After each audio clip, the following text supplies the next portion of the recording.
औज़ुबिल्लाहिमिनश्शैतानिर्रजीम बिस्मिल्लाहिर्रहमानिर्रहीम।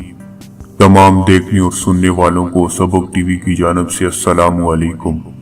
दोस्तों, आज की जो हमारी वीडियो है वो कोलेस्ट्रॉल और हाई ब्लड प्रेशर का आसान सा नुस्खे की वीडियो है। आपसे गुजारिश है कि आप इसको पूरा देखें। दोस्तों, आगे चलने से पहले तमाम नए दोस्तों से गुजारिश है कि हमारे चैनल सबक टीवी को सब्सक्राइब करें।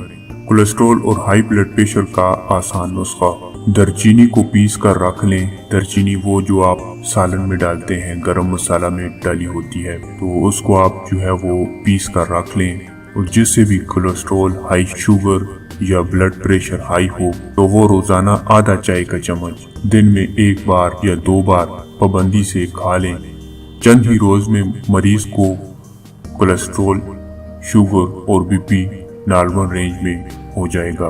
दालचीनी जो है वो शरियानों और वरीदों में जमी चिकनाई साफ करती है, जिससे कोलेस्ट्रॉल नॉर्मल सतह पर आ जाता है। खून में सफाई से शुगर पर مثبت असरात पड़ते हैं और वो नॉर्मल हो जाती है। एसाबी तनाव को दूर करती है और जिससे ब्लड प्रेशर भी नॉर्मल हो जाता है। तो दोस्तों, ये आप रोजाना आधा चम्मच दिन में 2 बार इस्तेमाल करें। चंद दिन खाने के बाद इंशाल्लाह आपकी कोलेस्ट्रॉल, हाई ब्लड प्रेशर और शुगर नॉर्मल हो जाएगी। दोस्तों, इसी तरह की मजीद वीडियो के लिए आप हमारे चैनल सबक टीवी को लाजमी सब्सक्राइब करें। दोबारा एक और ऐसी वीडियो में मिलते हैं, तब तक अल्लाह हाफिज।